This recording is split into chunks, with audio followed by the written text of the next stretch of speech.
Hello, c'est Greg, j'espère que tu vas bien et je te souhaite la bienvenue dans cette nouvelle vidéo.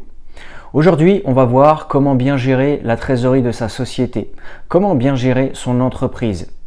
Personnellement, je suis entrepreneur depuis plus d'une quinzaine d'années, donc je vais te partager pas mal de retours d'expérience, des petits conseils, des petits trucs et astuces qui sont intéressants à savoir. J'ai géré plusieurs entreprises. Aujourd'hui, j'ai une entreprise de marchand de biens, c'est-à-dire que j'achète et je revends des biens immobiliers.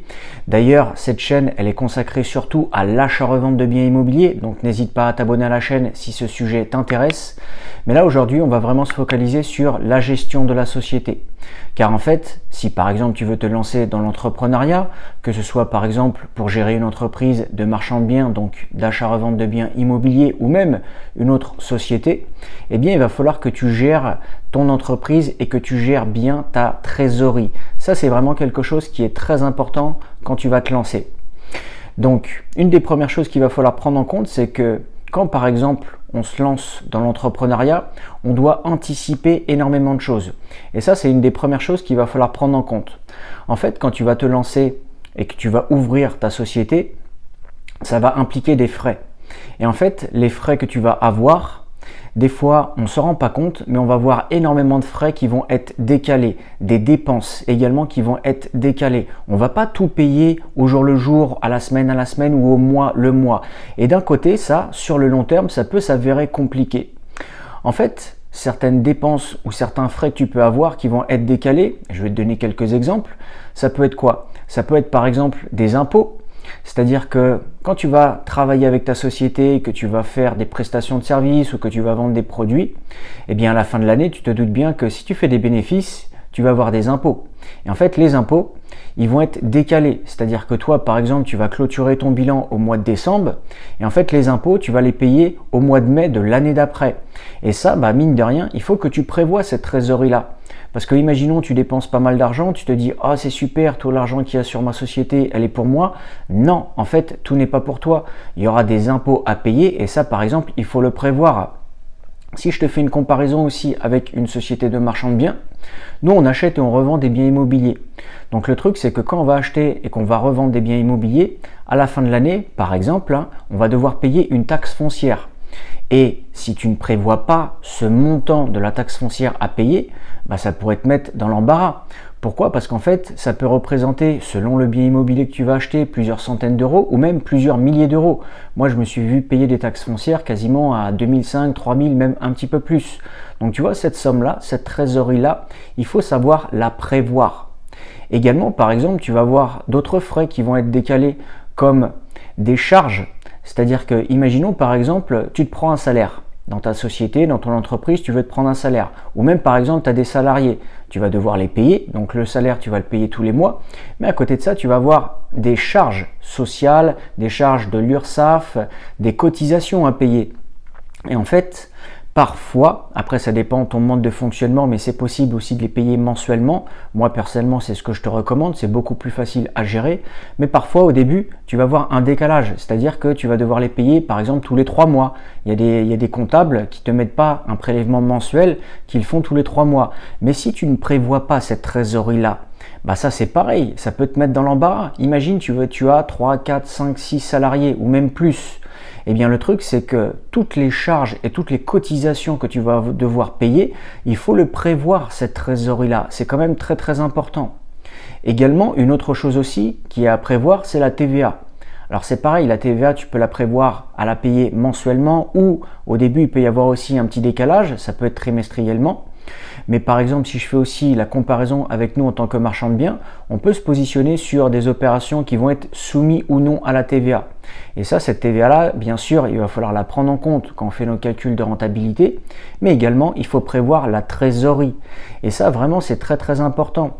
Parce que quand tu mets tout bout à bout, par exemple au niveau des charges ou des cotisations sociales, au niveau par exemple d'une taxe foncière, mais ça c'est vraiment propre à la société de marchand de biens, ou que ce soit par exemple l'impôt sur les sociétés, ou également ce que je viens de te dire au niveau de la TVA, si tu ne prévois pas la trésorerie pour payer tout ça, je te dis sur le long terme, ça pourrait être compliqué.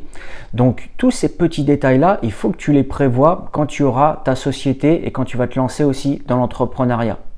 Une autre chose bien sûr qui aura à payer, c'est par exemple selon ton activité, tu auras aussi sûrement une ou plusieurs assurances. Tu peux avoir aussi bien sûr des frais de comptabilité. Tu peux avoir aussi des frais au niveau de la banque, c'est-à-dire que la banque, quand tu vas ouvrir un compte pro, elle va te facturer quelques dizaines d'euros par exemple tous les mois ou tous les trimestres. Alors c'est vrai que ce n'est pas un gros montant, mais je te dis, tout mis bout à bout additionné, ça peut représenter un certain montant et si on ne prévoit pas tout ça, ça peut s'avérer compliqué, on peut se mettre dans l'embarras. Donc vraiment, tout ce que tu dois prévoir au niveau de tes dépenses et au niveau de tes frais, eh bien mets toujours une trésorerie de côté. En fait, je vais te donner une petite astuce que moi personnellement j'utilise, c'est qu'en fait, bien sûr, tu vas avoir un comptable qui va te faire un petit peu ta comptabilité, mais moi en fait, je fais toujours ma petite comptabilité de mon côté. C'est-à-dire que j'ai mon petit tableur Excel et en fait, j'essaye de mettre toutes les dépenses et tous les frais que je peux avoir. C'est-à-dire que par exemple, sur une année, on va voir les 12 mois et sur les 12 mois, je vais essayer de répartir un petit peu toutes les dépenses que je suis susceptible d'avoir. Par exemple, imaginons aujourd'hui, on est au mois de janvier, eh bien tu vas te dire, ok, au mois de février, je vais avoir telle dépense, tel frais, au mois de mars, je vais avoir telle dépense, au mois d'avril, je vais avoir ça, etc., etc. Et ça, indirectement, ça peut te permettre en fait de savoir qu'est-ce que tu vas avoir comme dépense par la suite. C'est vraiment très très important. Il y a un autre détail aussi à prendre en compte, c'est ton relevé de compte. Bien sûr, tu vas recevoir un relevé de compte tous les mois en général. Mais le truc, c'est qu'il ne faut pas se fier à ton relevé de compte. Pourquoi? Parce qu'en fait, parfois, il peut y avoir un petit décalage par rapport à la réalité. Et c'est ça le truc. Le truc, c'est que quand tu vas vouloir gérer ta société, il faut que tu saches au jour le jour à combien tu en es, quelle trésorerie il y a dans la société, qu'est-ce que je vais avoir à payer par la suite. Donc tu vois, tous ces détails-là, ils sont importants à prendre en compte. Donc comme je te l'ai dit, une des choses vraiment qui est importante à faire, à mon sens, c'est de gérer sa propre comptabilité. Tu vas avoir par exemple, comme je te l'ai dit, ton petit tableur Excel et tu vas savoir un petit peu tous les frais que tu vas avoir par rapport aux rentrées d'argent que tu auras.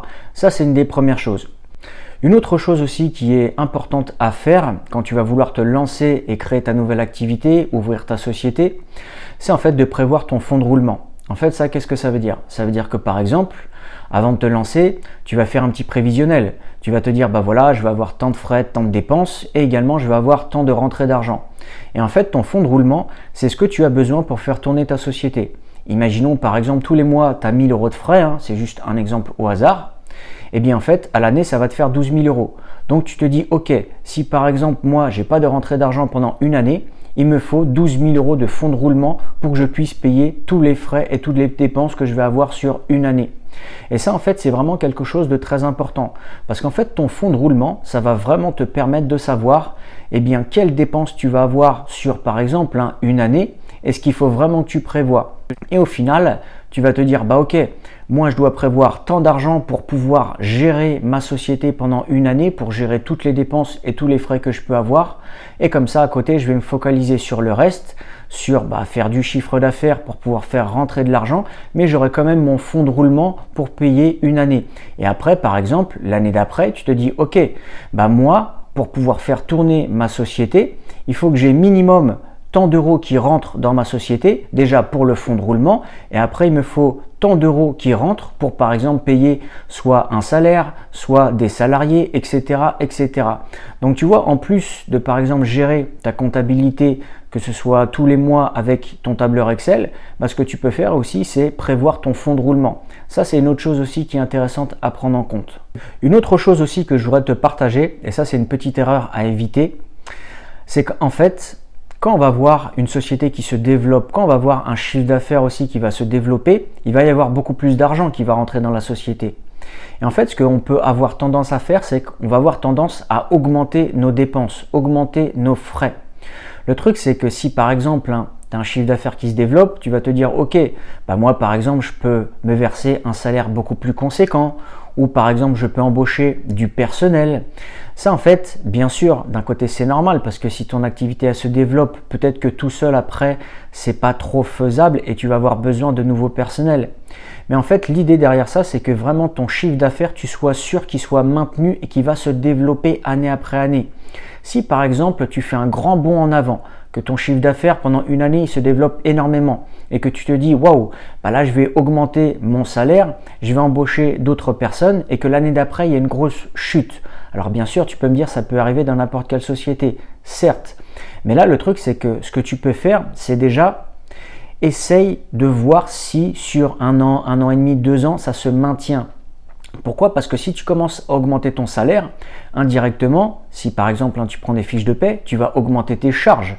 Et le truc c'est que ça, sur le long terme, ça pourrait bouffer au final toute la marge supplémentaire que tu avais dégagée, que tu avais générée avec ton chiffre d'affaires. Également, par exemple, si tu commences à embaucher plein de salariés, à côté de ça, tu vas avoir des nouveaux salaires et des nouvelles charges à payer. Donc, indirectement, ça va également faire baisser le nouveau chiffre d'affaires que tu avais commencé à générer. L'idée derrière ça, c'est comme je te l'ai dit, il faut peut-être voir sur plusieurs mois, plusieurs années si vraiment ça évolue bien. Et là, après, tu pourras aviser. Déjà, au niveau du salaire, des fois, tu n'es pas obligé de prendre un gros salaire. Tu peux voir aussi si tu prends des dividendes à côté. Également, au niveau des salariés, tu n'es peut-être pas obligé d'embaucher tout de suite des salariés. Tu peux voir s'il y a des personnes externes, comme par exemple des prestataires de services, qui ne peuvent pas faire le travail dont tu aurais besoin. Et en fait, pourquoi je te dis ça? Parce qu'un prestataire de service, lui, quand tu lui dis on arrête de travailler, on arrête de travailler. D'accord? La prestation, elle est terminée. Un salarié, quand tu commences à l'embaucher, c'est difficile après de se séparer d'un salarié. Donc tu vois, ces petits détails-là, ils sont quand même intéressants à prendre en compte pour bien gérer sa société et sa trésorerie. Une autre chose aussi qui peut être intéressante à faire, c'est que en tant que, par exemple, gérant d'entreprise, tu vas avoir pas mal de frais annexes. Par exemple, tu vas avoir des charges qui vont être liées à ta société. Et souvent, on ne va pas spécialement avoir notre chéquier d'entreprise ou une carte bleue d'entreprise et on va devoir payer certaines choses par nous-mêmes. Imaginons par exemple, tu as des déplacements à faire ou tu as des déjeuners d'affaires, etc., etc. Et bien ça, en fait, n'oublie pas de toujours faire des factures au nom de ta société pour pouvoir te rembourser par la suite. C'est un petit détail anodin, mais sur le long terme, si tu as énormément de déplacements, si par exemple tu as beaucoup de déjeuners d'affaires à effectuer, le truc c'est que ce sera toujours intéressant sur le long terme de pouvoir également aussi te rembourser ça quand bien sûr ta société tournera et que tu auras assez de trésorerie pour pouvoir te rembourser. Donc tu vois, tous ces petits détails là sont vraiment intéressants à prendre en compte pour bien gérer sa société et également bien gérer la trésorerie. Donc comme je te l'ai dit, moi mon activité principale c'est l'achat-revente de biens immobiliers.